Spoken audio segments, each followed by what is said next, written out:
आज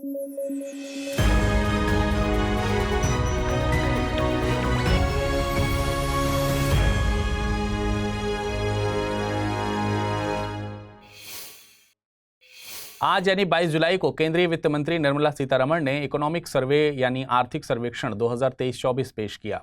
देखिए, वैसे तो इकोनॉमिक सर्वे 31 जनवरी को बजट के एक दिन पहले पेश कर दिया जाता है, लेकिन 2024 था चुनावी साल।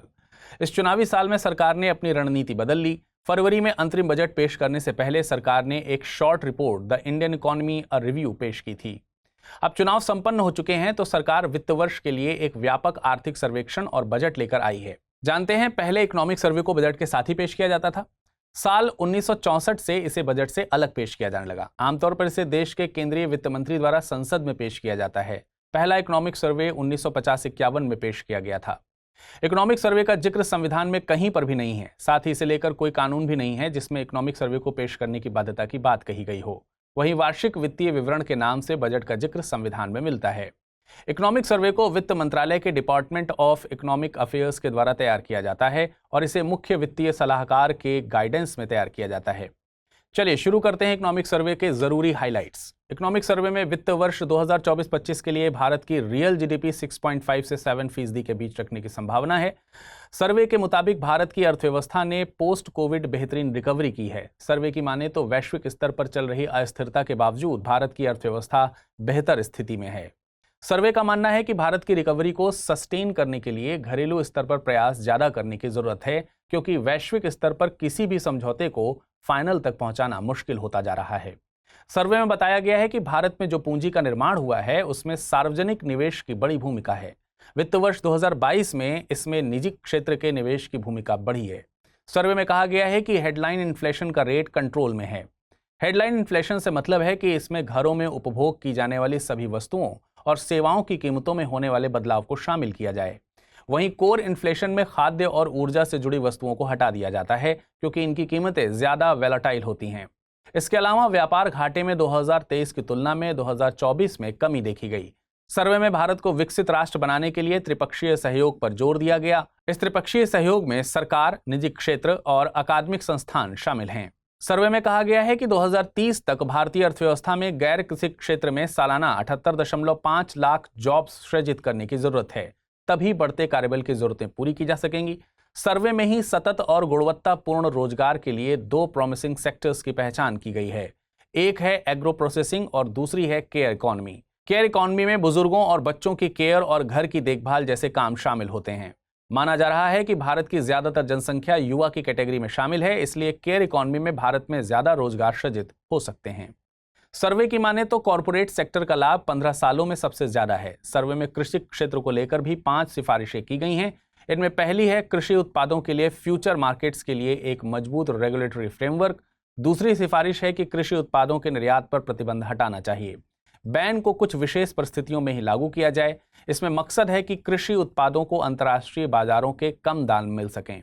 तीसरी सिफारिश में भारत के इन्फ्लेशन टारगेटिंग फ्रेमवर्क को री एग्जामिन करने की बात कही गई है। चौथी सिफारिश में भारत के कुल संचित क्षेत्र में इजाफा करने की बात कही गई है।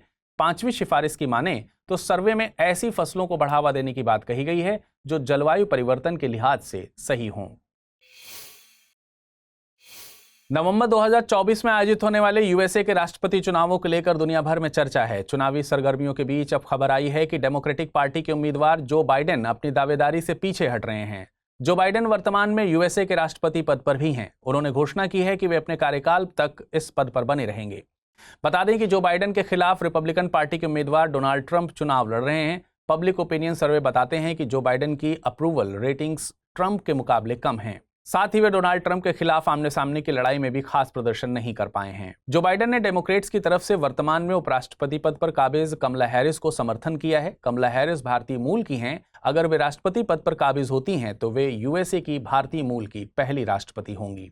हालांकि कमला हैरिस की राष्ट्रपति बनने की संभावना कम ही नजर आ रही है। देखिए, कमला हैरिस के मामले में कुछ जोखिम भी हैं। जैसे पब्लिक ओपिनियन सर्वे बताते हैं कि कमला की अप्रूवल रेटिंग बाइडेन की तरह ही कम है। डोनाल्ड ट्रंप के खिलाफ आमने सामने की लड़ाई में कमला हैरिस का प्रदर्शन भी बाइडेन जैसा ही है। कमला हैरिस पहले भी अमेरिकी राष्ट्रपति पद की उम्मीदवारी हासिल करने की कोशिश कर चुकी हैं, मगर साल 2020 में वो इस कोशिश में बुरी तरह नाकाम साबित हुई थीं। बीबीसी के मुताबिक वे तेजी से आगे तो बढ़ी मगर कई इंटरव्यू में हकलाईं, बिना किसी विजन के दिखीं और उनका चुनाव प्रचार भी अच्छे ढंग से नहीं संभाला गया।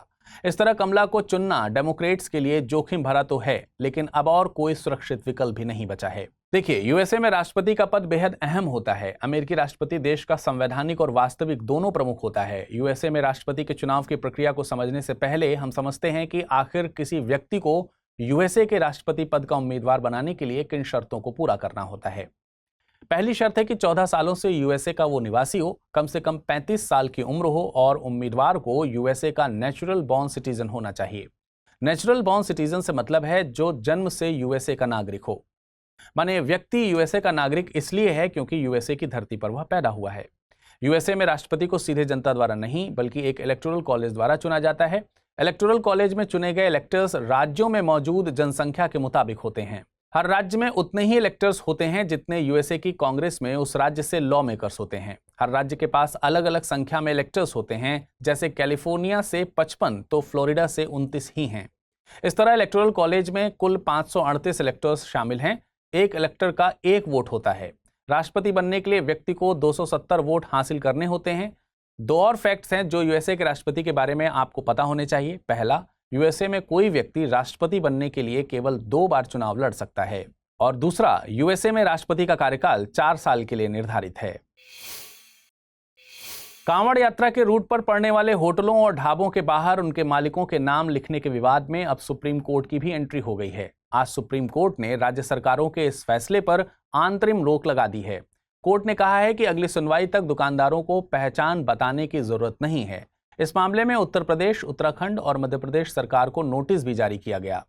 जस्टिस ऋषिकेश रॉय और जस्टिस SVN भट्टी की बेंच ने NGO association for protection of civil rights और अन्य की याचिकाओं पर सुनवाई करते हुए ये फैसला सुनाया।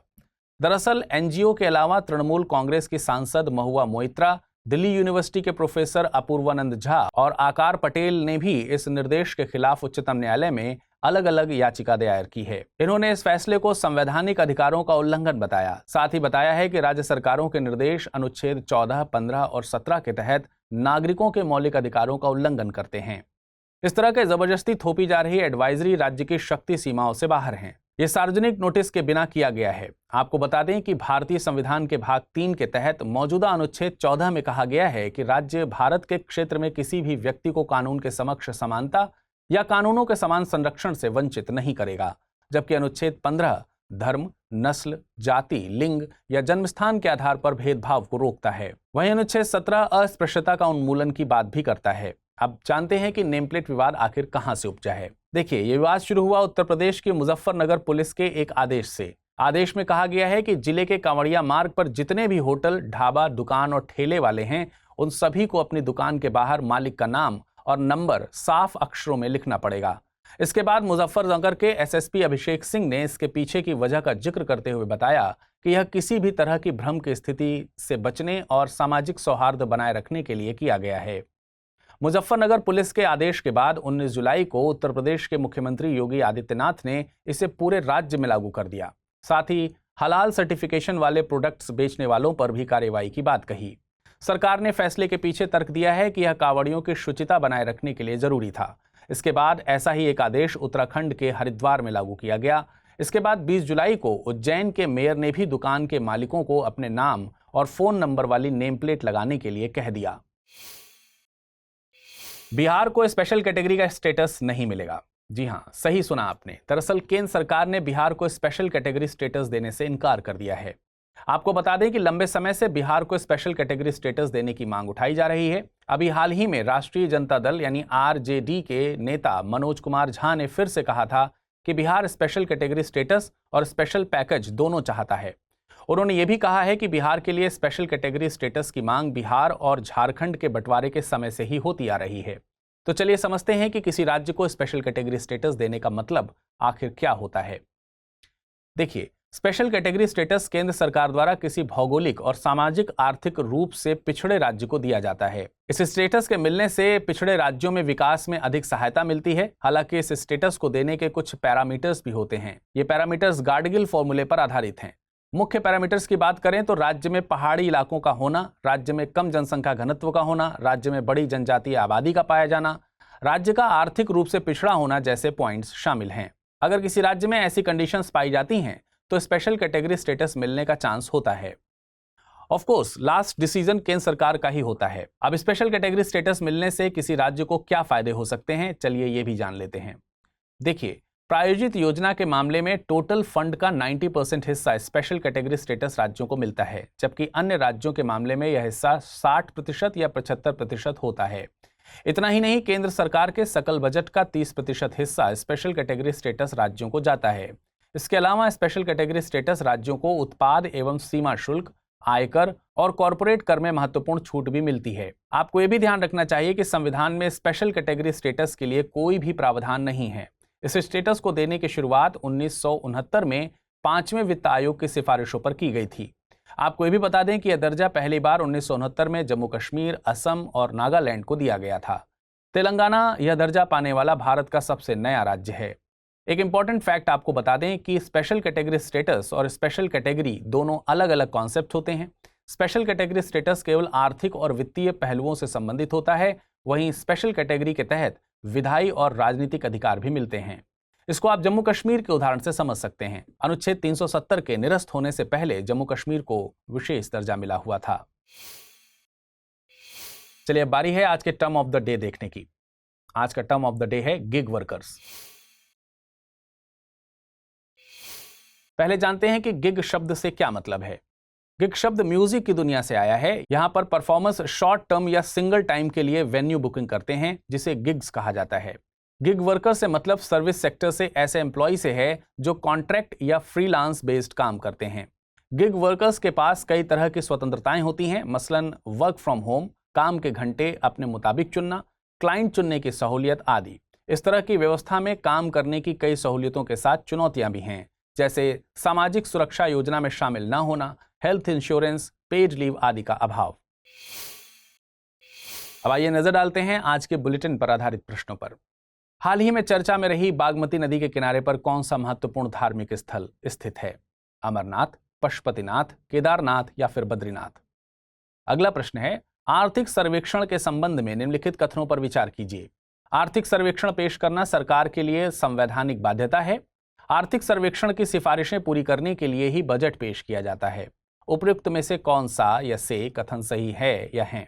केवल एक, केवल दो, एक और दो दोनों, ना तो एक ना ही दो।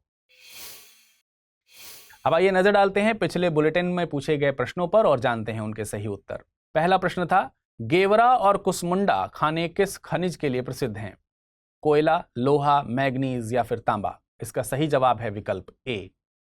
अगला प्रश्न था, कैसनी ह्यूजेंस मिशन किस ग्रह के लिए प्रसिद्ध है? बुध, शनि, बृहस्पति या फिर मंगल? इसका सही जवाब है विकल्प बी। वित्त मंत्री निर्मला सीतारमण ने केंद्रीय बजट 2024-25 पेश किया। बजट में भी सर्वे की तरह ही एक बात को हाईलाइट किया गया है कि दुनिया अर्थव्यवस्था के मामले में गर्त में जा रही है और भारत के सितारे बुलंदी पर हैं। बजट में बताया गया है कि इन्फ्लेशन स्टेबल है और 4% के टारगेट की तरफ बढ़ रही है। वहीं कोर इन्फ्लेशन का आंकड़ा 3.1% है।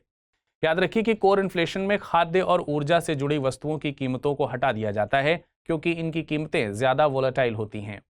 वित्त मंत्री ने बजट में 4 जातियों पर फोकस की बात की है। इन 4 जातियों में गरीब, महिलाएं, युवा और अन्नदाता शामिल हैं। वहीं बजट 4 थीम्स के इर्द गिर्द सेंटर्ड है और ये थीम्स हैं रोजगार, कौशल, एमएसएमई और मध्यम वर्ग। बजट 2024 के मुताबिक 15 लाख से अधिक इनकम वाले लोगों को 30% से अधिक टैक्स देना होगा, जबकि 7 लाख से 10 लाख तक 10% टैक्स, 10 लाख से 12 लाख रुपए तक 15% टैक्स, 12 लाख से 15 लाख तक 20% टैक्स देना होगा। इसके अलावा कॉरपोरेट टैक्स को 40% से घटाकर 35% करने की बात की गई है। मोबाइल फोन और उससे जुड़ी एसेसरीज पर कस्टम ड्यूटी को घटाने का प्रावधान किया गया है। सरकार ने शिक्षा, कौशल और रोजगार के लिए 1.48 लाख करोड़ का फंड एलोकेट किया है। विकसित भारत के मद्देनजर बजट में 9 प्राथमिकताएं तय की गई हैं। पहली प्राथमिकता है कृषि में उत्पादकता और लचीलापन। दूसरी के तहत रोजगार और कौशल को रखा गया है। तीसरी प्राथमिकता में समावेशी मानव संसाधन विकास और सामाजिक न्याय शामिल हैं। चौथी के तहत विनिर्माण और सेवाओं की बात की गई है।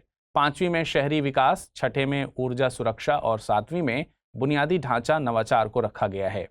8वीं में अनुसंधान और विकास तो 9वीं में अगली पीढ़ी के सुधारों की बात कही गई है।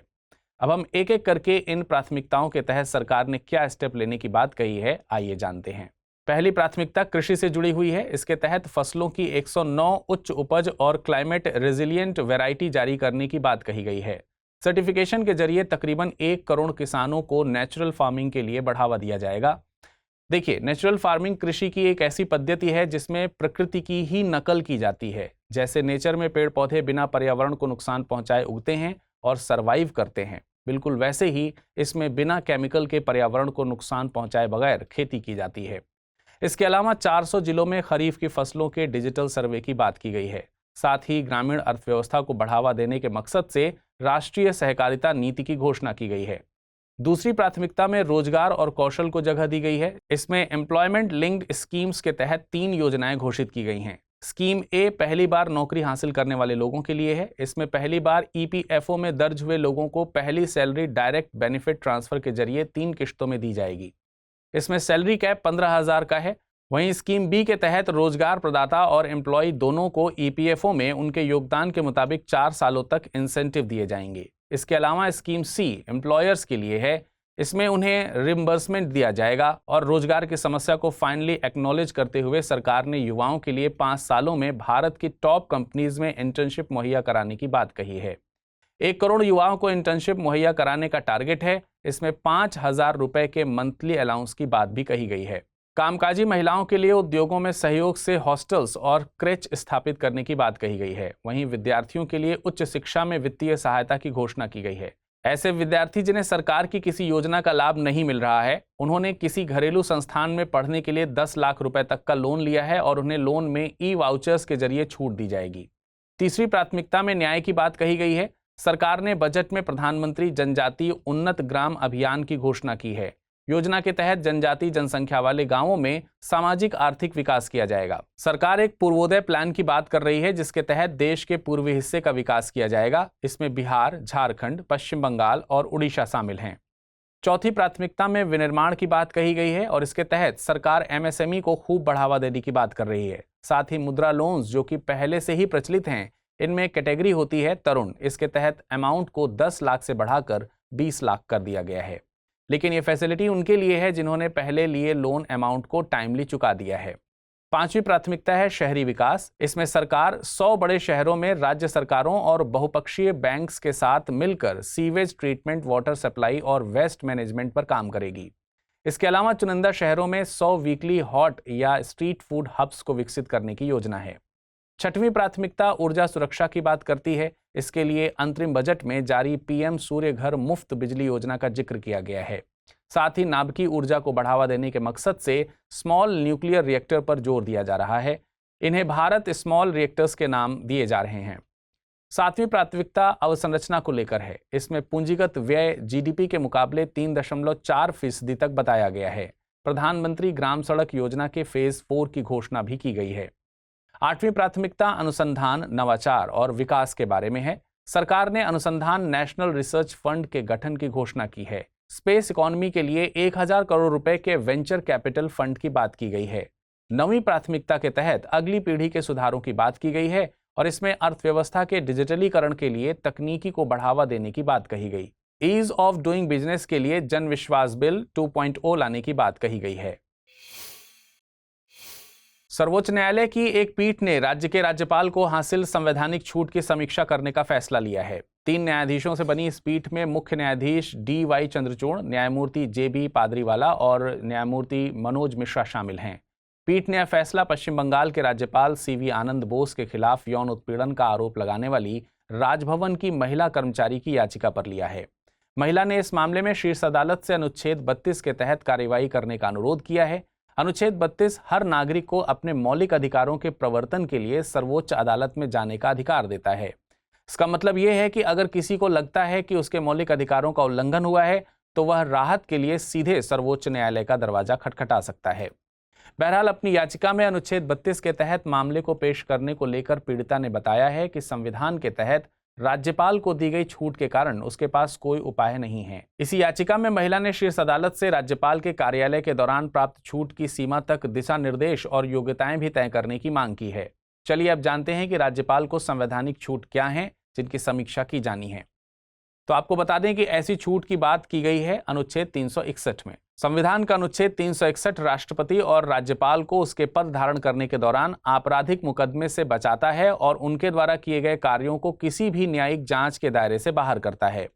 दरअसल अनुच्छेद 361 में स्पष्ट तौर पर कहा गया है कि राष्ट्रपति या किसी राज्य का राज्यपाल अपने पद की शक्तियों और कर्तव्यों के प्रयोग और पालन के लिए या उन शक्तियों और कर्तव्यों के प्रयोग और पालन में उनके द्वारा किए गए या किए जाने हेतु तात्पर्यित किसी कार्य के लिए किसी न्यायालय के प्रति उत्तरदायी नहीं होगा, जब तक कि संसद द्वारा उसे पद से हटाने के लिए महाभियोग न लाया जाए।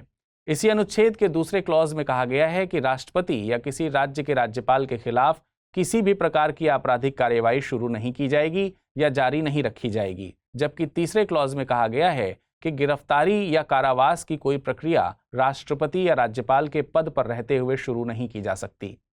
अब आपको बताते हैं कि राज्यपाल की छूट की शुरुआत कहां से हुई। देखिए, भारत में राष्ट्रपति और राज्यपाल को दी गई छूट को अंग्रेजी कानून परंपराओं से लिया गया है। इस परंपरा का आधार है लैटिन कहावत रेक्स नॉन पोटेस्ट पेक्रे, जिसका मतलब होता है राजा कुछ भी गलत नहीं कर सकता। इसी के तहत भारतीय संविधान सभा ने अनुच्छेद 361 को थोड़े से वाद विवाद के बाद अपना लिया। आगे अदालतों ने भी इस संवैधानिक छूट को गाहे बगाहे अपनी स्वीकृति दी। 1992 के बाबरी मस्जिद विध्वंस से जुड़े 2017 के एक आपराधिक मामले राज्य बनाम कल्याण सिंह एवं अन्य में सर्वोच्च अदालत ने ऐसा किया था। अदालत ने इस मामले में आरोपियों में से एक तत्कालीन राजस्थान के राज्यपाल कल्याण सिंह के खिलाफ मुकदमे में इसी आधार पर देरी की थी। अपने आदेश में सर्वोच्च अदालत ने कहा कि राज्यपाल होने के नाते कल्याण सिंह संविधान के अनुच्छेद 361 के तहत छूट के हकदार हैं। जब तक वे राज्यपाल बने रहेंगे, उनके खिलाफ मुकदमा नहीं चलाया जा सकेगा। जैसे ही वे राज्यपाल के पद से हटेंगे, सत्र न्यायालय उनके खिलाफ आरोप तय करेगा और कार्यवाही करेगा। 2015 में व्यापम घोटाले से जुड़े एक मामले में मध्य प्रदेश उच्च न्यायालय ने भी ऐसा ही एक फैसला सुनाया था। मध्य प्रदेश के तत्कालीन राज्यपाल राम नरेश यादव इस घोटाले के आरोपियों में से एक थे। तब हाईकोर्ट को यह तय करना था कि क्या उनके खिलाफ एफआईआर दर्ज करना मामले में आपराधिक कार्यवाही के बराबर होगा। मामले में उच्च अदालत से कहा कि अनुच्छेद 361(2) किसी राज्य के प्रमुख के खिलाफ किसी भी दुर्भावनापूर्ण अभियान या प्रचार से पूर्ण रक्षा की गारंटी देता है, ताकि उस पद की गंभीरता को कम न किया जा सके। अपने फैसले में हाईकोर्ट ने अन्य आरोपियों के खिलाफ उस एफआईआर में जांच की अनुमति दे दी, जबकि राज्यपाल के पद पर रहने तक उनका नाम मिटा दिया गया। राज्यपाल की छूट पर एक और न्यायिक दखल 2006 में रामेश्वर प्रसाद बनाम भारत संघ के ऐतिहासिक फैसले में आया था। इस मामले में सुप्रीम कोर्ट को सिविल मामलों में राज्यपाल की छूट से निपटना पड़ा था। तब अदालत ने कहा था कि राज्यपाल को अनुच्छेद 361(1) के तहत अपनी शक्तियों का इस्तेमाल करते समय पूर्ण छूट हासिल है, पर यह छूट दुर्भावना के आधार पर की गई कार्यवाही की वैधता की जांच करने की अदालत की शक्ति को नहीं छीनती है। उस मामले में सर्वोच्च अदालत ने राज्यपाल की संवैधानिक शक्तियों के निर्वहन में की गई कार्यवाही की जांच की। आज इस बात पर बहस दूसरे देशों में भी चल रही है कि क्या कार्यकारी छूट पर कोई सीमा नहीं है। क्या भारतीय संदर्भ में भी इस मामले पर पुनर्विचार की जरूरत है? आप कमेंट सेक्शन में अपनी राय जरूर साझा कीजिए। हिंदी माध्यम से यूपीएससी की तैयारी करते हैं आप, तो क्या स्टडी IQ IAS हिंदी के प्रतिज्ञा प्रीलिम्स टू इंटरव्यू बैच यानी P2I बैच के बारे में जानते हैं? देखिए, प्रतिज्ञा P2I बैच में आपको 1000 घंटों से ज्यादा की live classes, 1-to-1 mentorship, SIP crash course, daily current affairs और CSET क्लासेस आदि तो मिलती ही। साथ ही सबसे बड़ी सुविधा के तौर पर आपको मिलती है प्रीलिम्स पास करने पर 1 साल की एक्सटेंडेड वैलिडिटी के साथ फुल फीस वापसी की गारंटी और निःशुल्क आवासीय सुविधा। और एक और खास बात, इस 27 जुलाई से शुरू होने वाले प्रतिज्ञा बैच की शुरुआत हो रही है मेरे पॉलिटी लेक्चर्स के साथ। तो अगर आप इस कार्यक्रम के साथ जुड़ना चाहते हैं तो अभी अमृत लाइव कोड यूज कर इसे परचेज कीजिए, और कुछ कंफ्यूजन हो तो amrit@studiiq.com पर मुझे मेल कर दीजिए।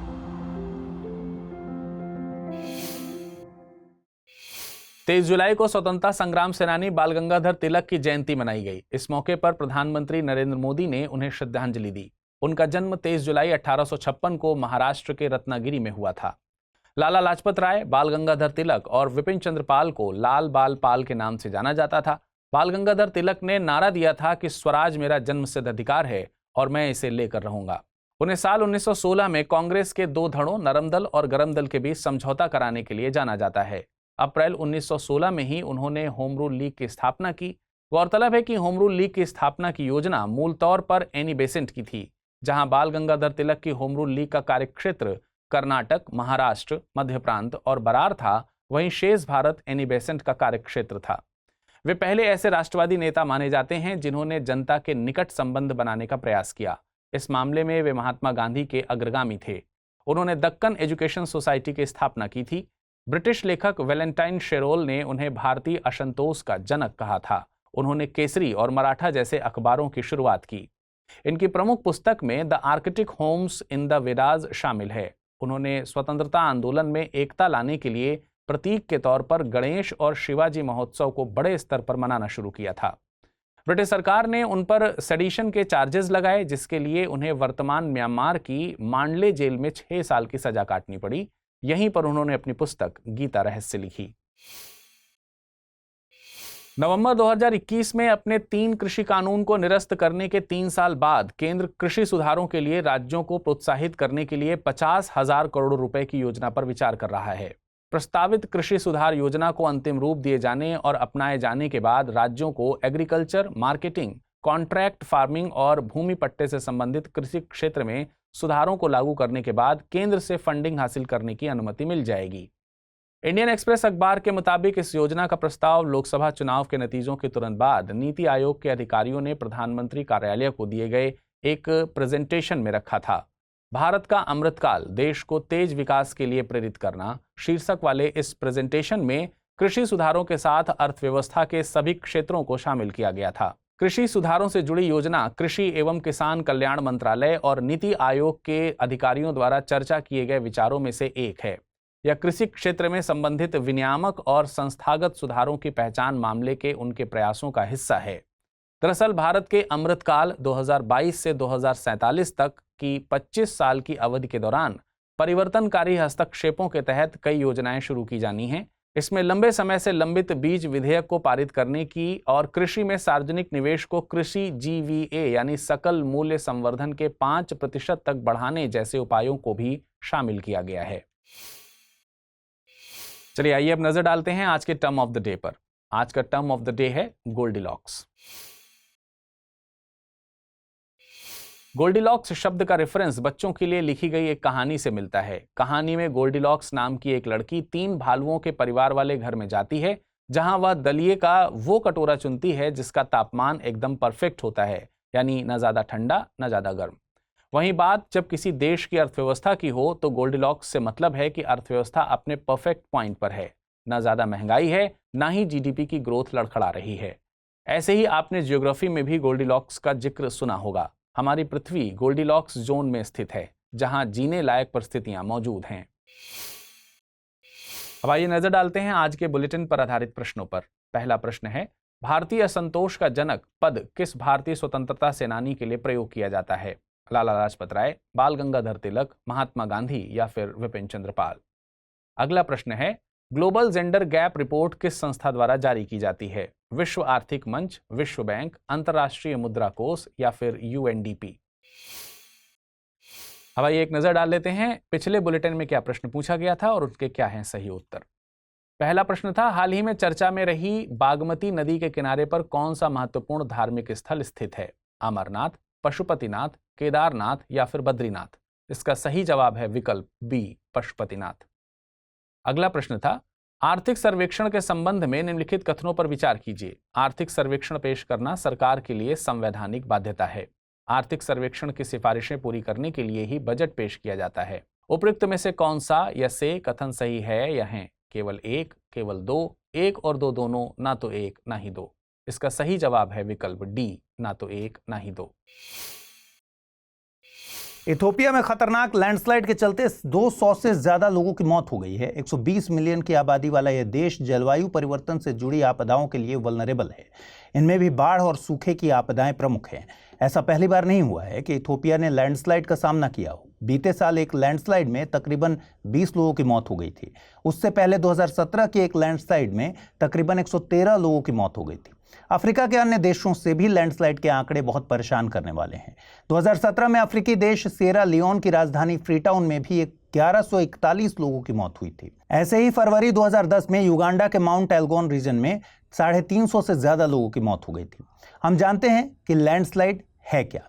लैंडस्लाइड या भूस्खलन से मतलब है गुरुत्वाकर्षण की क्रिया के चलते चट्टान, मलबे या पृथ्वी के एक समूह का ढलान से नीचे खिसकना। तीव्र ढलान वाले क्षेत्र, पहाड़ी क्षेत्र भूस्खलन के खतरों के लिए ज्यादा वल्नरेबल होते हैं। लैंडस्लाइड के कारणों की बात करें तो प्राकृतिक कारणों में तो भूकंप हो गया, भारी वर्षा, ये सब आते हैं। इसके अलावा मानवीय कारणों में अवसंरचना विकास, माइनिंग, असतत पर्यटन और गैर वनीकरण इत्यादि शामिल है। भारत में लैंडस्लाइड की बात करें तो GSI यानी जियोलॉजिकल सर्वे ऑफ इंडिया के मुताबिक भारत के क्षेत्रफल का तकरीबन 13% क्षेत्र लैंडस्लाइड के लिए वल्नरेबल है। इसमें भारत का पूरा पहाड़ी क्षेत्र और उत्तर पूर्व का क्षेत्र आ जाता है। भारत ने इस चुनौती से निपटने के लिए national landslide risk management strategy तैयार की है। आपको बता दें कि इथोपिया अफ्रीका का सबसे पुराना स्वतंत्र देश है। जनसंख्या के मामले में यह अफ्रीका में दूसरे नंबर पर आता है। इथोपिया हॉर्न ऑफ अफ्रीका में स्थित एक लैंडलॉक्ड कंट्री है। यह अपनी सीमा Eritrea, Djibouti, Somalia, Kenya, South Sudan और सूडान से साझा करता है और इसकी राजधानी है अदिस अबाबा। इथोपिया का अम्हारा क्षेत्र हिंसा जैसी खबरों के चलते हमेशा मीडिया की सुर्खियों में रहता है और इस पर UPSC ने क्वेश्चन भी पूछा है। हॉर्न ऑफ अफ्रीका अफ्रीका के पूर्वी क्षेत्र के हिस्से को कहते हैं। इसमें जिबूती, इरिट्रिया, सोमालिया और इथोपिया मुख्य रूप से शामिल है। मोदी 3.0 का पहला बजट पेश हो चुका है और राज्य और केंद्र के बीच फंड एलोकेशन की बहस शुरू हो चुकी है। तमिलनाडु के मुख्यमंत्री MK स्टालिन ने नीति आयोग की गवर्निंग काउंसिल की बैठक में शामिल होने से इनकार कर दिया। तमिलनाडु सरकार का कहना है कि बजट 2024 में तमिलनाडु को इग्नोर किया गया है। हालिया घोषित बजट में आंध्र प्रदेश और बिहार के लिए विशेष पैकेज की घोषणा की गई है, जिससे तमिलनाडु को इग्नोर फील हुआ है। नीति आयोग की गवर्निंग काउंसिल में प्रधानमंत्री, सभी राज्यों और विधानसभा वाले संघ शासित प्रदेशों के मुख्यमंत्री और अन्य संघ शासित प्रदेशों के लेफ्टिनेंट गवर्नर शामिल होते हैं। इसके पदेन सदस्यों में नीति आयोग के उपाध्यक्ष, नीति आयोग के पूर्णकालिक सदस्य और विशेष आमंत्रित सदस्य शामिल होते हैं। नीति आयोग एक प्रीमियर बॉडी है जो कि राज्यों की भागीदारी के साथ देश की रणनीतियों के विकास के लिए रूपरेखा तय करती है। ये बॉडी सहकारी संघवाद के सिद्धांत पर आधारित है। सहकारी संघवाद को अंग्रेजी में कहते हैं कोऑपरेटिव फेडरलिज्म। ये संघवाद की ऐसी अवधारणा है जिसमें केंद्र, राज्य और स्थानीय सरकारें साझा समस्याओं पर मिलकर काम करते हैं। भारत का संविधान यूं तो सीधे तौर पर कहीं भी नहीं कहता कि भारत में सहकारी संघवाद है, लेकिन भारत में जिस तरह से सिस्टम काम करता है उससे मालूम होता है कि भारत में सहकारी संघवाद प्रचलित है। ऐसे ही समय समय पर सुप्रीम कोर्ट के जजमेंट्स भी भारत में सहकारी संघवाद की ही बात करते हैं। USA स्थित येलोस्टोन नेशनल पार्क के बिस्किट बेसिन एरिया को अस्थायी तौर पर बंद कर दिया गया है। खबर यह है कि इस एरिया में हुए हाइड्रोथर्मल एक्सप्लोजन के चलते ये निर्णय लिया गया। आप सोच रहे हैं कि बिस्किट बेसिन क्यों कहा जा रहा है? दरअसल यहाँ पर बिस्किट के शेप के डिपॉजिट पाए जाते हैं, इसलिए इसे बिस्किट बेसिन नाम दिया गया है। US जियोलॉजिकल सर्वे के मुताबिक हाइड्रोथर्मल एक्सप्लोजन विस्फोटक होते हैं। इस घटना में उबलता पानी, भाप, कीचड़ और चट्टान के टुकड़े बहुत तेजी से निकलते हैं। ये एक्सप्लोजन बड़े स्तर पर नहीं हुआ था। बड़े स्तर के हाइड्रोथर्मल एक्सप्लोजन एक रेयर इवेंट होते हैं। ये औसतन 700 साल में एक बार होते हैं। येलोस्टोन नेशनल पार्क USA के व्योमिंग राज्य में स्थित है। हालांकि ये मोंटाना और इडाहो राज्यों तक फैला हुआ है। 9000 वर्ग किलोमीटर में फैला हुआ ये नेशनल पार्क 1 मार्च 1872 को अस्तित्व में आया था और इसे दुनिया के पहले नेशनल पार्क का तमगा भी हासिल है। इस नेशनल पार्क में कई झीलें हैं, नदियां हैं, कैनियन हैं, जियोथर्मल फीचर्स जैसे ओल्ड फेथफुल गीजर मौजूद हैं। ओल्ड फेथफुल गीजर इस नेशनल पार्क का सबसे बड़ा अट्रैक्शन है। इस नेशनल पार्क का नाम येलोस्टोन नदी के नाम पर है। ये नदी यूंट पीक से निकलकर येलोस्टोन पार्क में बहती है और आगे जाकर मिसौरी नदी से मिलकर अंत में अटलांटिक महासागर में गिरती है। हालिया यूनियन बजट में तमाम घोषणाओं के साथ बिहार में विष्णुपद और महाबोधि मंदिर के लिए कॉरिडोर की भी घोषणा की गई है। विष्णुपद मंदिर बिहार के गया में और महाबोधि मंदिर बोधगया में स्थित है। दोनों को काशी विश्वनाथ कॉरिडोर की तर्ज पर तैयार करने की घोषणा हुई है। विष्णुपद मंदिर के नाम से ही जाहिर है कि ये मंदिर भगवान विष्णु को समर्पित है। जानकार इस मंदिर की बड़ी दिलचस्प कहानी बताते हैं। मान्यता ये है कि गयासुर नाम का एक राक्षस था। उसने भगवान से प्रार्थना की कि उसे वरदान दें कि जो भी व्यक्ति उसे देखे उसे मोक्ष हासिल हो जाए। मोक्ष का मतलब है कि संसार में बार बार जीवन और मरण के चक्र से मुक्ति मिल जाए। इस वरदान को हासिल करने के बाद उसने अपनी शक्तियों का मिसयूज किया। इसके चलते भगवान विष्णु ने राक्षस के सिर पर अपना पैर रखा और उसे पाताल लोक भेज दिया। मंदिर में आज भी एक 40 सेंटीमीटर का फुटप्रिंट मौजूद है। इसे भगवान विष्णु के पैर के निशान माना जाता है। फाल्गु नदी के किनारे स्थित इस मंदिर में श्रद्धालु पितृपक्ष के दौरान अपने पूर्वजों को याद करने के लिए आते हैं और इस मंदिर का निर्माण 1787 ईस्वी में मालवा की रानी अहिल्याबाई होलकर के आदेश पर करवाया गया था। वहीं बोध गया स्थित महाबोधि मंदिर एक यूनेस्को वर्ल्ड हेरिटेज साइट है। यह मंदिर महाबोधि वृक्ष के पूर्व में ही है। इस महाबोधि वृक्ष के नीचे ही महात्मा बुद्ध को ज्ञान की प्राप्ति हुई थी। राजकुमार सिद्धार्थ को 35 वर्ष की आयु में पीपल के वृक्ष के नीचे वैशाख पूर्णिमा को ज्ञान की प्राप्ति हुई थी, आप जानते हैं। इसके बाद ही वे महात्मा बुद्ध कहलाए थे। मंदिर को सम्राट अशोक द्वारा बनवाया गया था और वर्तमान मंदिर 5वीं और छठी शताब्दी में बना हुआ है। अब टाइम है टर्म ऑफ द डे का और आज का टर्म ऑफ द डे है सार्थवाह। मौर्य काल में व्यापारिक काफिलों को कहते थे सार्थवाह। काफिले से मतलब है खूब सारे व्यापारी एक साथ समूह बनाकर दूर दूर तक व्यापार करने जाते थे। अमरकोश के मुताबिक जो पूंजी द्वारा व्यापार करने वालों का अगुआ हो उसे सार्थवाह कहते हैं। आइए अब देखते हैं बुलेटिन पर आधारित सवाल। पहला सवाल है, निम्नलिखित में से कौन सा देश हॉर्न ऑफ अफ्रीका के हिस्सा हैं? इथोपिया, जिबूती, इरिट्रिया या फिर सोमालिया? उपर्युक्त में से कितने देश हॉर्न ऑफ अफ्रीका का हिस्सा हैं? केवल 1, केवल 2, केवल 3 या फिर सभी 4? अगला प्रश्न है, मोंगला बंदरगाह किस देश से संबंधित है? Bangladesh, Sri Lanka, Mauritius, Iran? आइए देखें पिछले बुलेटिन में आपसे क्या सवाल पूछे गए थे, उनके सही जवाब क्या है। पहला प्रश्न था, भारतीय असंतोष का जनक पद किस भारतीय स्वतंत्रता सेनानी के लिए प्रयोग किया जाता है? लाला लाजपत राय, बाल गंगाधर तिलक, महात्मा गांधी या फिर विपिन चंद्र पाल? और सही जवाब है इसका विकल्प बी। अगला प्रश्न था, ग्लोबल जेंडर गैप रिपोर्ट किस संस्था द्वारा जारी की जाती है? विश्व आर्थिक मंच, विश्व बैंक, अंतर्राष्ट्रीय मुद्रा कोष या फिर यूएनडीपी? और सही जवाब है इसका विकल्प ए। एनडीए सरकार नाम बदलने की अपनी सीरीज में लगातार आगे बढ़ रही है। राष्ट्रपति भवन स्थित दरबार हॉल और अशोका हॉल का नाम बदलकर गणतंत्र मंडप और अशोका मंडप कर दिया गया है। नाम बदलने का मकसद राष्ट्रपति भवन के एम्बियंस में भारतीय सांस्कृतिक मूल्यों को शामिल करना है। नाम बदलने की प्रेस रिलीज के मुताबिक दरबार शब्द भारतीय राजाओं और ब्रिटिश राज के कोड से ताल्लुक रखता है। भारत के गणतंत्र बनने के बाद इस शब्द की महत्ता खत्म हो गई है। गणतंत्र भारतीय समाज में प्रचलित बेहद प्राचीन अवधारणा है। गणतंत्र का मतलब है कि देश के प्रमुख का चुनाव होता है, उन्हें यह पद जन्म की वजह से नहीं दिया जाता जैसे मोनार्की सिस्टम में प्रचलित है। राष्ट्रपति भवन स्थित दरबार हॉल एक ऐसा वेन्यू है जहां पर कई महत्वपूर्ण सेरेमनीज आयोजित की जाती हैं, जैसे राष्ट्रीय पुरस्कारों का वितरण इत्यादि। वहीं अशोक हॉल मूल रूप से एक बॉलरूम था। अशोक का शाब्दिक मतलब होता है जो सभी तरह के दुखों से मुक्त हो। वहीं अशोक भारत में मौर्य सल्तनत के प्रसिद्ध राजा का भी नाम था, जो कि एकता और शांतिपूर्ण सह अस्तित्व के प्रतीक हैं। अशोक हॉल को अशोक मंडप करना अपने प्रतीकों का भारतीयकरण करने की कवायद बताई जा रही है। बीते साल राष्ट्रपति भवन स्थित मुगल गार्डन का नाम बदलकर अमृत उद्यान कर दिया गया था। ऐसे ही 2022 में राष्ट्रपति भवन से लेकर इंडिया गेट के बीच मौजूद पाथवे का नाम बदलकर कर्तव्य पथ कर दिया गया था। आपको बता दें कि राष्ट्रपति भवन भारत के राष्ट्रपति का निवास स्थल है। ये एक 4 मंजिला इमारत है जिसमें 340 के करीब कमरे हैं। देखिए, दिल्ली को भारत की राजधानी 1911 में घोषित किया गया था। उससे पहले तक कोलकाता भारत की राजधानी था, उस समय का कलकत्ता। जब दिल्ली को राजधानी घोषित किया गया तो इस नए शहर को बसाने का काम एक ब्रिटिश आर्किटेक्ट एडविन लुटियंस को सौंपा गया था। तो वायसराय के हाउस के लिए पहले लुटियंस ने दिल्ली के उत्तरी हिस्से में बसे किंग्सवे कैंप को चुना, लेकिन यमुना से नजदीकी के चलते ये एरिया बाढ़ जैसी चुनौती के लिए प्रौन था। इसके बाद दिल्ली के दक्षिणी हिस्से में स्थित रायसीना हिल्स को वायसराय हाउस के लिए चुना गया। वायसराय हाउस में रहने वाले सबसे पहले वायसराय थे इरविन। आजादी के बाद इसे भारत के राष्ट्रपति का निवास बनाया गया।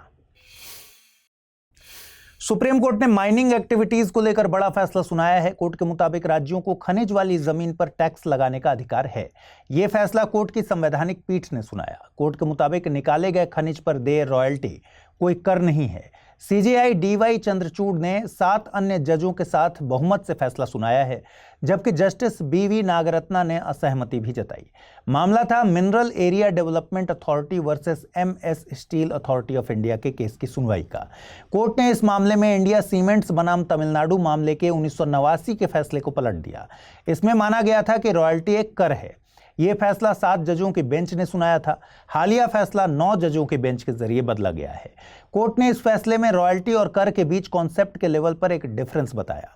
Mines and minerals development and regulation act 1957 MMDRA की धारा 9 के मुताबिक माइनिंग लीज होल्डर के द्वारा कोई खनिज निकाला जाएगा तो जमीन मुहैया कराने वाले को रॉयल्टी मिलेगी। ये जमीन मुहैया कराने वाला कोई व्यक्ति भी हो सकता है या कॉरपोरेशन हो सकता है। कोर्ट ने कहा कि रॉयल्टी एक समझौते के तहत दी जाती है, फिर भले ही जमीन मुहैया कराने वाली अथॉरिटी राज्य सरकार ही क्यों ना हो, रॉयल्टी मिलेगी। लेकिन ये रॉयल्टी टैक्स से अलग है। टैक्स वसूलना राज्य सरकार की विधायी शक्ति है। हिंदी माध्यम से यूपीएससी की तैयारी करते हैं आप, तो क्या स्टडी IQIS हिंदी के प्रतिज्ञा प्रीलिम्स टू इंटरव्यू बैच यानी P2I बैच के बारे में जानते हैं?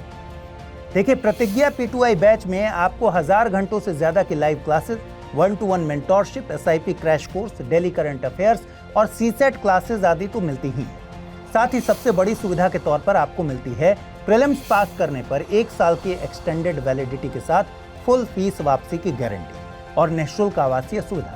और एक और खास बात, इस 27 जुलाई से शुरू होने वाले प्रतिज्ञा बैच की शुरुआत हो रही है मेरे पॉलिटी लेक्चर्स के साथ। तो अगर आप इस कार्यक्रम के साथ जुड़ना चाहते हैं तो अभी अमृत लाइव कोड यूज कर इसे परचेज कीजिए, और कुछ कंफ्यूजन हो तो amrit@studiiq.com पर मुझे मेल कर दीजिए।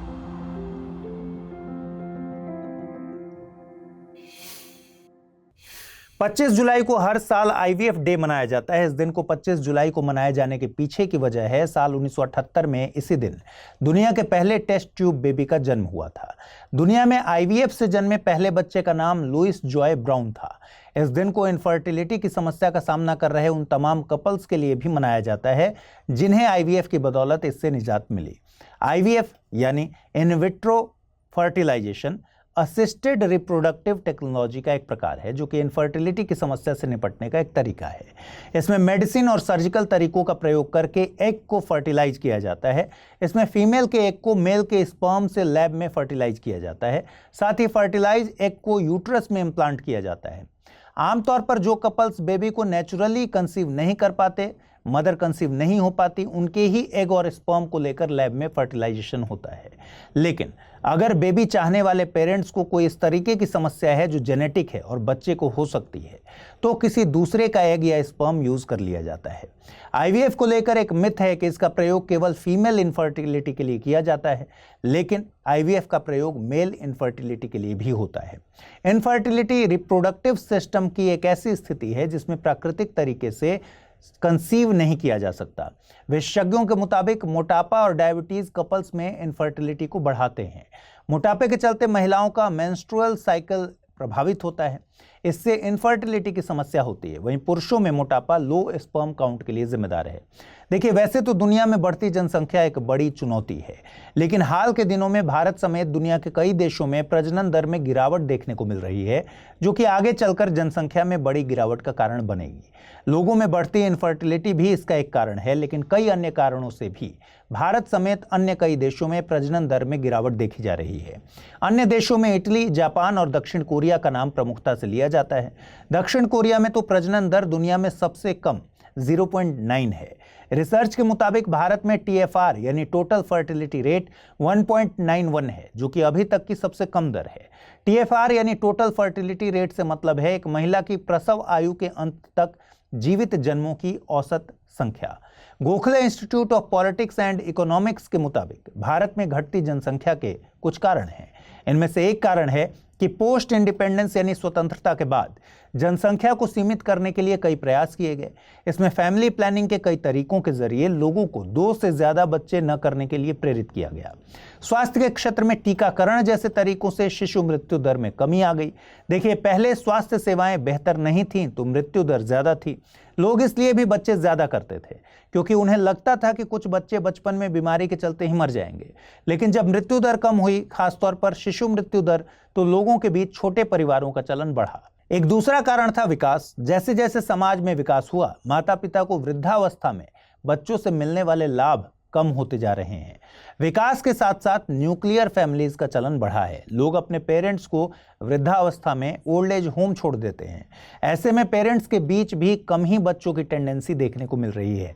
जब ओल्ड एज में कोई सहारा ही नहीं है तो ज्यादा बच्चे पैदा करके उनकी परवरिश पर भी खर्च क्यों करना। एक तीसरा कारण है महिलाओं में बढ़ती साक्षरता और कार्यबल में उनकी बढ़ती भागीदारी। महिलाएं अब आर्थिक तौर पर स्वतंत्र हो रही हैं। अब वे बच्चों को पैदा करना एक जरूरी काम नहीं समझती। इस खबर की अहमियत समझने के लिए साल 2024 में पूछे गए एक सवाल पर गौर करिए। निम्नलिखित देशों पर विचार कीजिए: इटली, जापान, नाइजीरिया, दक्षिण कोरिया, दक्षिण अफ्रीका। उपर्युक्त में से किन देशों का उल्लेख प्रायः मीडिया में उनकी निम्न जन्म दर अथवा वृद्धोन्मुख जनसंख्या अथवा हार्समान जनसंख्या के लिए किया जाता है? ऑप्शंस थे 1, 2, 4, 1, 3, 5, केवल 2 और 4 या फिर केवल 3 और 5।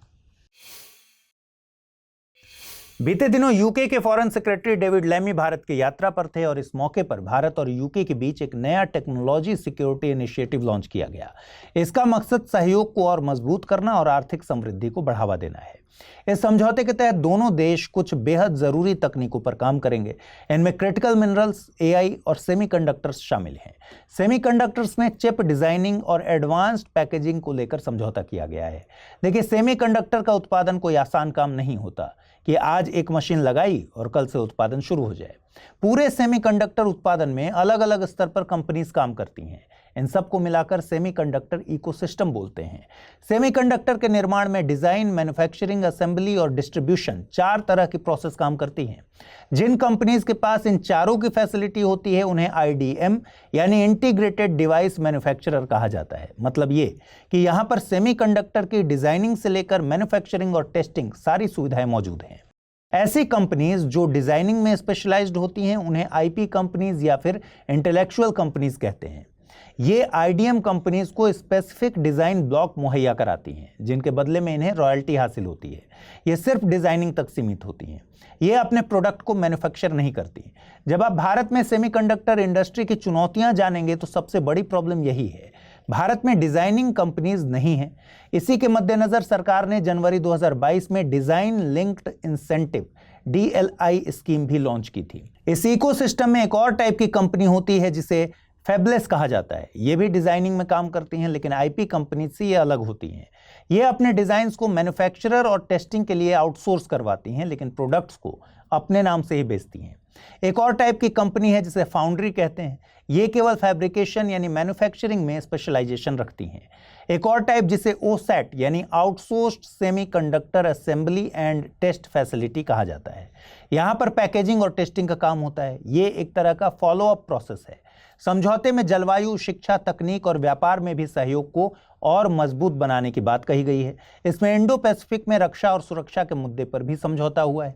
देखिए, यूके में हाल ही में आम चुनाव आयोजित हुए थे जिसके बाद 14 सालों बाद लेबर पार्टी सत्ता में आई। लेबर पार्टी के नेता कीयर स्टारमर यूके के प्रधानमंत्री बने हैं। इस नई सरकार का मानना है कि वे भारत के साथ रिश्तों को रीस्टार्ट और रिलॉन्च करेंगे।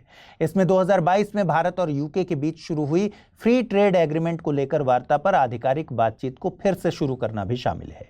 नई सरकार अपनी विदेश नीति में डिसाइड की गई प्राथमिकताओं को पूरा कर रही है। भारत के साथ FTA की वार्ता उसकी प्राथमिकताओं में शामिल है। आइए देखते हैं आज का टर्म ऑफ द डे। आज के टर्म ऑफ द डे में है एरीपत्ती। एरीपत्ती शब्द भारत में चोल प्रशासन से संबंध रखता है। एरीपत्ती चोल प्रशासन के तहत आने वाली ऐसी भूमि होती थी जिससे मिलने वाला राजस्व अलग से गांव के जलाशय के रखरखाव के लिए निर्धारित कर दिया जाता था। आइए अब जल्दी से देखें आज की बुलेटिन पर आधारित क्या प्रश्न बन सकते हैं। पहला सवाल है, विश्व टीबी दिवस किस दिन मनाया जाता है? 24 मार्च, 25 मार्च, 26 मार्च या फिर 27 मार्च? अगला प्रश्न है, गणतंत्र मंडप, अशोक मंडप, अमृत उद्यान और कर्तव्य पथ संबंधित हैं राष्ट्रपति भवन, संसद, केंद्रीय सचिवालय या फिर प्रधानमंत्री संग्रहालय? आइए देखिए, पिछले बुलेटिन में मैंने आपसे क्या सवाल पूछे थे, उनके सही जवाब क्या है। पहला प्रश्न था, निम्नलिखित में से कौन से देश हॉर्न ऑफ अफ्रीका का हिस्सा हैं? इथोपिया, जिबूती, इरिट्रिया या फिर सोमालिया? उपर्युक्त में से कितने देश हॉर्न ऑफ अफ्रीका का हिस्सा हैं? केवल 1, केवल 2, केवल 3, सभी चारों? सही जवाब है विकल्प डी, सभी चारों। अगला प्रश्न था, मोंगला बंदरगाह किस देश से संबंधित है? बांग्लादेश, श्रीलंका, मॉरिशस या फिर ईरान? और सही जवाब है इसका विकल्प ए, बांग्लादेश। असम के 700 साल पुराने मोइदाम्स को यूनेस्को विश्व विरासत स्थल की सूची में शामिल कर दिया गया है। इसी के साथ भारत में यूनेस्को विश्व विरासत स्थलों की संख्या 43 हो गई है और ये पहली सांस्कृतिक साइट है जो भारत के उत्तरी पूर्वी हिस्से से इस लिस्ट में दर्ज की गई है। देखिए, भारत से 43 विरासत स्थल यूनेस्को की विश्व धरोहर स्थल में शामिल हैं। इसमें से 35 सांस्कृतिक, 7 प्राकृतिक और 1 मिक्स्ड कैटेगरी में शामिल है। उत्तर पूर्व से प्राकृतिक कैटेगरी में तो कुछ साइट्स दर्ज हैं, लेकिन सांस्कृतिक कैटेगरी में दर्ज ये पहली साइट्स हैं। इस साइट को यूनेस्को में दर्ज कराने के लिए प्रयास काफी पहले से किए जा रहे हैं। यहाँ पर ध्यान रखिए कि असम से ही काजीरंगा और Manas national park UNESCO world heritage list में शामिल हैं। आइए अब हम जानते हैं कि दरअसल ये मोइदाम्स हैं क्या। मोइदाम्स अहोम राजघराने के कब्रिस्तान हैं। यहाँ पर अहोम शासकों को दफनाया गया था। ये मोइदाम्स अलग अलग आकारों के मिट्टी के, पत्थर और ईंटों के बने हुए हैं। आप जानते हैं कि हिंदुओं में शवों को जलाने की प्रथा प्रचलित है। इसके उलट अहोम लोग शवों को दफना रहे थे।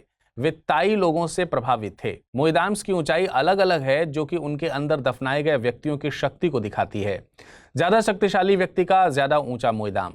राजा के मृत शरीर के साथ कुछ सामान भी दफनाया जाता था। मान्यता ये थी कि इन चीजों की जरूरत आफ्टर लाइफ पड़ सकती है। असल में अहोम साम्राज्य की गाथा 13वीं सदी के प्रारंभ से शुरू हुई थी। इसके संस्थापक सुकाफा थे। एक बार भारत में स्थित यूनेस्को विश्व विरासत स्थलों की लिस्ट को आइए एक बार समझ लेते हैं। साल 1983 में आगरा का किला, ताजमहल और अजंता की गुफाओं को शामिल किया गया था। अजंता की गुफाएं महाराष्ट्र में स्थित हैं। 1984 में कोणार्क के सूर्य मंदिर और महाबलीपुरम के स्मारकों को शामिल किया गया था। कोणार्क का सूर्य मंदिर ओडिशा में महाबलीपुरम में तमिलनाडु में स्थित है। साल 1985 में असम के काजीरंगा और मानस नेशनल पार्क को राजस्थान के केवलादेव नेशनल पार्क के साथ इस लिस्ट में शामिल किया गया था। 1986 में खजुराहो, हम्पी के स्मारक समूह, गोवा के चर्चेज एंड कॉन्वेंट्स और फतेहपुर सीकरी को शामिल किया गया था। खजुराहो मध्य प्रदेश में, हम्पी कर्नाटक में स्थित है। साल 1987 में पदक्कल के स्मारक समूह, Sundarban national park, Elephanta caves और ग्रेट लिविंग चोल टेम्पल्स को शामिल किया गया था। पदक्कल के स्मारक समूह कर्नाटक में स्थित हैं। चोल मंदिर समूह में तंजावुर का बृहदेश्वर मंदिर और दारासुरम का ऐरावतेश्वर मंदिर शामिल है। साल 1988 में उत्तराखंड के Nanda Devi and valley of flower national park को शामिल किया गया था। साल 1989 में मध्य प्रदेश स्थित सांची के बौद्ध स्तूपों को इस सूची में शामिल किया गया था। साल 1993 में दिल्ली स्थित हुमायूं का मकबरा और कुतुब मीनार के स्मारक समूहों को शामिल किया गया था। गौरतलब है कि भारतीय पर्वतीय रेलवे अलग अलग राज्यों में स्थित हैं। साल 1999 में दार्जिलिंग हिमालयन रेलवे को इस सूची में शामिल किया गया था। 2005 में नीलगिरी माउंटेन रेलवे और 2008 में कालका शिमला रेलवे को इस सूची में जगह दी गई। साल 2002 में बिहार के बोधगया स्थित महाबोधि टेम्पल कॉम्प्लेक्स को जगह मिली थी। ये वही टेम्पल कॉम्प्लेक्स है जिसके विकास के लिए इस बार के बजट में मेंशन किया गया है। तो 2003 में मध्य प्रदेश स्थित भीमबेटका की गुफाओं को सूची में शामिल किया गया था। 2004 में छत्रपति शिवाजी टर्मिनस और चंपानेर पावागढ़ आर्कियोलॉजिकल पार्क को इस सूची में शामिल किया गया था। चंपानेर पावागढ़ आर्कियोलॉजिकल पार्क गुजरात में स्थित है। साल 2007 में दिल्ली स्थित रेड फोर्ट कॉम्प्लेक्स को जगह मिली थी। 2010 में जयपुर स्थित जंतर मंतर को शामिल किया गया। साल 2012 में पश्चिमी घाट को इस सूची में शामिल किया गया था। पश्चिमी घाट केरल, तमिलनाडु, कर्नाटक, गोवा, महाराष्ट्र और गुजरात में फैला हुआ है। 2013 में राजस्थान के हिल फोर्ट्स को इस सूची में शामिल किया गया था। इसमें चित्तौड़गढ़, कुंभलगढ़, सवाई माधोगढ़, झालावाड़, जयपुर और जैसलमेर शामिल हैं। 2014 में ग्रेट हिमालयन नेशनल पार्क और रानी की वाव को इस सूची में शामिल किया गया। Great Himalayan national park Himachal Pradesh और रानी की वाव गुजरात में स्थित है। 2016 में नालंदा महाविहार, कंचनजंगा नेशनल पार्क और the architectural work of the Corbusier को इस सूची में शामिल किया गया था। कंचनजंगा नेशनल पार्क को मिक्स्ड कैटेगरी में शामिल किया गया था। 2017 में अहमदाबाद ऐतिहासिक शहर को तो 2018 में मुंबई के Victorian Gothic and art deco को इस सूची में शामिल किया गया। राजस्थान के गुलाबी शहर जयपुर को साल 2019 में जगह मिली। 2021 में हड़प्पाई शहर धौलावीरा और तेलंगाना स्थित काकतीय रुद्रेश्वर मंदिर को इस सूची में शामिल किया गया। काकती रुद्रेश्वर मंदिर को रमप्पा मंदिर के नाम से भी जाना जाता है। इस साल वर्ष 2023 में भारत के पश्चिम बंगाल में स्थित शांति निकेतन और कर्नाटक के होयसल मंदिर समूहों को इस लिस्ट में शामिल किया गया है। इसमें बेलूर, हेलीगुडू और सोमनाथपुरा में स्थित होयसल मंदिर शामिल हैं। इस खबर की अहमियत समझने के लिए साल 2024 में पूछे गए एक प्रश्न पर आइए करते हैं गौर। यूनेस्को द्वारा जारी विश्व धरोहर सूची में शामिल निम्नांकित संपत्तियों पर विचार करें। शांति निकेतन, रानी की वाव, होयसल के पवित्र समूह, बोधगया में महाबोधि मंदिर परिसर। 2023 में उपरोक्त में से कितनी संपत्तियां शामिल की गई थीं? केवल 1, केवल 2, केवल 3 या सभी 4? इस प्रश्न का सही जवाब है विकल्प बी, केवल 2। 26 जुलाई को भारत में कारगिल विजय दिवस के तौर पर मनाया जाता है। 2024 में इस दिन की 25वीं वर्षगांठ मनाई जा रही है। इस दिन देश कारगिल वॉर में शहीद हुए और वीरता से लड़े अपने सैनिकों को याद करता है। इस मौके पर प्रधानमंत्री नरेंद्र मोदी द्रास स्थित कारगिल वॉर मेमोरियल पहुंचे। इस मौके पर उन्होंने कारगिल वॉर में शहीद हुए सैनिकों को श्रद्धांजलि अर्पित की। साथ ही शिंकुन लॉ टनल प्रोजेक्ट का पहला विस्फोट वर्चुअली किया। शिंकुन लॉ टनल प्रोजेक्ट में 4.1 किलोमीटर लंबी ट्विन ट्यूब टनल का निर्माण किया जाना है। ये प्रोजेक्ट नीमूपुदम दारचा रोड पर करीब 15,800 फीट की ऊंचाई पर किया जा रहा है। इसके जरिए लेह को हर मौसम में कनेक्टिविटी मुहैया कराई जाएगी। बताया जा रहा है कि प्रोजेक्ट कंप्लीट होने के बाद ये दुनिया की सबसे ऊंचाई पर बनी टनल होगी। गौरतलब है कि कारगिल वॉर साल 1999 में भारत और पाकिस्तान के बीच हुआ था। इंडियन आर्मी ने इस दौरान ऑपरेशन विजय चलाया था, जिससे कारगिल में स्थित टाइगर हिल को रिकैप्चर किया जा सके। कारगिल की लड़ाई 16,000 फीट की ऊंचाई पर लड़ी गई थी। इस दौरान भारतीय वायुसेना द्वारा ऑपरेशन सफेद सागर चलाया गया था। उस वक्त भारत में अटल बिहारी वाजपेयी प्रधानमंत्री थे। पाकिस्तान के तत्कालीन प्रधानमंत्री नवाज शरीफ थे। पाकिस्तान ने फरवरी 1999 में हुए लाहौर डिक्लेरेशन को तोड़ा था। साल 1999 के फरवरी महीने में ही यह समझौता हुआ और कारगिल युद्ध शुरू हुआ मई में। उस वक्त पाकिस्तान की आर्मी के चीफ थे जनरल परवेज मुशर्रफ। बताते हैं कि कारगिल युद्ध उन्हीं का ब्रेन चाइल्ड था। देखिए, भारत और पाकिस्तान ने घोषित तौर पर 3 युद्ध लड़े हैं। पहला मौका तो आज़ादी के तुरंत बाद ही आ गया था। 1947-48 में लड़े गए पहले युद्ध पहले कश्मीर युद्ध के तौर पर भी जाना जाता है। दूसरी लड़ाई 1971 में लड़ी गई, जिसने पाकिस्तान से अलग बांग्लादेश को जन्म दिया। और तीसरी लड़ाई 1999 में कारगिल वॉर के तौर पर लड़ी गई। लेकिन क्या आप जानते हैं कि पहली दोनों लड़ाइयों से कारगिल वॉर ज्यादा इंपॉर्टेंट क्यों था? क्योंकि 1998 तक भारत और पाकिस्तान घोषित तौर पर न्यूक्लियर स्टेट्स थे। ये बात इस युद्ध को बहुत गंभीर बना रही थी। ऊंचे पहाड़ों में चला यह युद्ध दोनों देशों के बीच हुए युद्धों में सबसे लंबा था। यह युद्ध भारत ने जीता और 14 जुलाई को तत्कालीन पीएम अटल बिहारी वाजपेयी ने ऑपरेशन विजय को सफल घोषित किया था। 26 जुलाई को कारगिल वॉर को आधिकारिक तौर पर समाप्त घोषित किया गया था। आपको बता दें कि 31 अक्टूबर सन 2019 को लद्दाख के संघ शासित प्रदेश बनने के बाद कारगिल लद्दाख का एक जिला है। हिंदी माध्यम से यूपीएससी की तैयारी करते हैं आप, तो क्या स्टडी IQIS हिंदी के प्रतिज्ञा प्रीलिम्स टू इंटरव्यू बैच यानी P2I बैच के बारे में जानते हैं? देखिए, प्रतिज्ञा P2I बैच में आपको 1000 घंटों से ज्यादा की live classes, 1-to-1 mentorship, SIP crash course, daily current affairs और CSET क्लासेस आदि तो मिलती ही। साथ ही सबसे बड़ी सुविधा के तौर पर आपको मिलती है प्रीलिम्स पास करने पर 1 साल की एक्सटेंडेड वैलिडिटी के साथ फुल फीस वापसी की गारंटी और निःशुल्क आवासीय सुविधा। और एक और खास बात, इस 27 जुलाई से शुरू होने वाले प्रतिज्ञा बैच की शुरुआत हो रही है मेरे पॉलिटी लेक्चर्स के साथ। तो अगर आप इस कार्यक्रम के साथ जुड़ना चाहते हैं तो अभी अमृत लाइव कोड यूज कर इसे परचेज कीजिए। और कुछ कंफ्यूजन हो तो amrit@studiiq.com पर मुझे मेल कर दीजिए।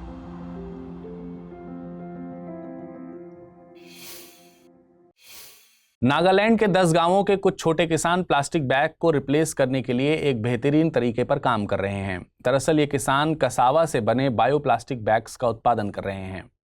देखिए, हम जानते हैं कि भारत में 1 जुलाई 2022 से सिंगल यूज प्लास्टिक बैन है, लेकिन क्या ये बैन प्रभावी है? नहीं। वजह है, प्लास्टिक के मुकाबले उतना ही लाइट वेट मटेरियल का विकल्प ही मौजूद नहीं है। इस समस्या को समझते हुए north east centre for technology application and reach ने कसावा से बने इन बायोप्लास्टिक बैग्स के इन इनिशिएटिव को सपोर्ट किया। नागालैंड में एक MSME इको स्टार्च कसावा से बायोप्लास्टिक बैग्स के निर्माण में लगी है। कसावा एक जड़ वाली सब्जी है जो कसावा झाड़ी के जड़ वाला हिस्सा है। कसावा का लैटिन नाम महिनट एस्कुलेटा है। बायोप्लास्टिक के निर्माण के लिए लकड़ी, गन्ना, सोयाबीन, कॉर्न, कैस्टर बीन्स और कनोला आदि का इस्तेमाल किया जाता है। बायोप्लास्टिक से क्या मतलब है? बायोप्लास्टिक से मतलब ऐसी प्लास्टिक से है जिसका निर्माण रिन्यूएबल रिसोर्सेज से होता है और ये बायोडिग्रेडेबल यानी प्राकृतिक तौर पर ब्रेक की जा सकती हैं। इसका मतलब है कि अगर कोई आइटम बायोडिग्रेडेबल है तो इसे माइक्रो ऑर्गेनिज्म के द्वारा एक लंबे वक्त के बाद इसे बेस मटेरियल में तोड़ा जा सकता है या डिसइंटीग्रेट किया जा सकता है। अब इसका मतलब ये कतई नहीं है कि केवल सो कॉल्ड ऑर्गेनिक आइटम्स ही बायोडिग्रेडेबल होते हैं। कई नॉन ऑर्गेनिक आइटम्स भी बायोडिग्रेडेबल हो सकते हैं। यूनेस्को वर्ल्ड हेरिटेज कमेटी के 46वें सत्र की बैठक भारत के नई दिल्ली में आयोजित की जा रही है। ये बैठक 21 से 31 जुलाई के बीच आयोजित होनी है। इसमें लिए गए अहम फैसलों की जानकारी मैं न्यूज़@9 के जरिए आपको देता रहूंगा। इस बैठक में असम के मोईदाम्स को यूनेस्को वर्ल्ड हेरिटेज लिस्ट में शामिल करने का निर्णय लिया गया। इस बैठक के साइडलाइंस पर भारत और यूएसए के बीच एक अहम समझौता हुआ है। भारत और यूएसए के बीच हुए समझौते को कल्चरल प्रॉपर्टी एग्रीमेंट नाम दिया गया है। इसमें भारत की अमूल्य सांस्कृतिक विरासत को वापस लाने का प्रावधान है। यह समझौता भारत के लिए सांस्कृतिक तौर पर बेहद जरूरी है। आप जानते हैं भारत की सांस्कृतिक विरासत बहुत समृद्ध है। आज जितना हम देख पाते हैं उसमें कहीं ज़्यादा समृद्ध, लेकिन लंबे वक्त तक भारत की इस अमूल्य सांस्कृतिक धरोहर को कभी चुरा कर, कभी लूट कर, तो कभी हमला करके भारत के बाहर के देशों में पहुंचा दिया गया था। कई बार राजा महाराजा अपने संबंधों के चलते भी विदेशियों को कुछ चीज़ें गिफ्ट कर देते थे, वो एक अलग बात है। भारत अलग अलग देशों से अपनी इन संपत्तियों को वापस ला रहा है। इसके लिए एक प्रॉपर फॉर्मल एग्रीमेंट करना होता है। यूएसए के साथ समझौता इसी कड़ी में है। समझौते के तहत यूएसए सीमा पर तस्करी किए गए सामानों को रोकेगा और उन्हें जल्द वापस करेगा। ऐसी ही चोरी या लूट कर लाई गई वस्तुओं के आयात को भी रोक दिया जाएगा।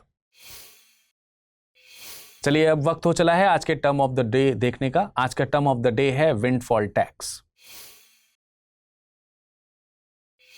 विंडफॉल टैक्स कंपनियों पर लगाया जाने वाला एक मुश्त टैक्स है। ये टैक्स उन कंपनियों पर लगाया जाता है जो अपने उत्पादों की वजह से नहीं बल्कि किन्हीं परिस्थितियों के चलते लाभ कमाती हैं।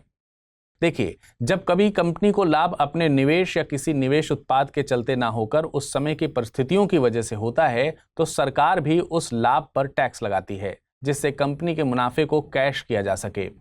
विंडफॉल टैक्स को यूएन और आईएमएफ जैसे संगठनों से भी समर्थन मिलता है। ऐसे टैक्सेस से सरकारों को सामाजिक कल्याण योजनाओं की फंडिंग के लिए राजस्व मिलता है और समाज के सबसे कमजोर लोगों का समर्थन करने के लिए धन हासिल होता है। अब आइए नजर डालते हैं आज के बुलेटिन पर बनने वाले प्रश्नों पर। पहला प्रश्न है, हाल ही में मोईदाम्स को यूनेस्को विश्व विरासत सूची में शामिल किया गया है। ये निम्नलिखित में से किस राजवंश से ताल्लुक रखते हैं? मुगल, अहोम, चालुक्य या फिर चोल? हाल ही में आए टाइफून गेमी ने निम्नलिखित में से किस देश को प्रभावित नहीं किया है? फिलीपींस, चीन, ताइवान या फिर भारत? आइए अब एक नजर डालते हैं पिछले बुलेटिन में क्या प्रश्न पूछे गए थे और उनके क्या हैं सही उत्तर। पहला प्रश्न था, विश्व टीबी दिवस किस दिन मनाया जाता है? 24 मार्च, 25 मार्च, 26 मार्च या फिर 27 मार्च? इसका सही जवाब है विकल्प ए, 24 मार्च। अगला प्रश्न था, गणतंत्र मंडप, अशोक मंडप, अमृत उद्यान और कर्तव्य पथ संबंधित हैं? राष्ट्रपति भवन से, संसद से, केंद्रीय सचिवालय से या फिर प्रधानमंत्री संग्रहालय से? इसका सही जवाब है विकल्प ए, राष्ट्रपति भवन से।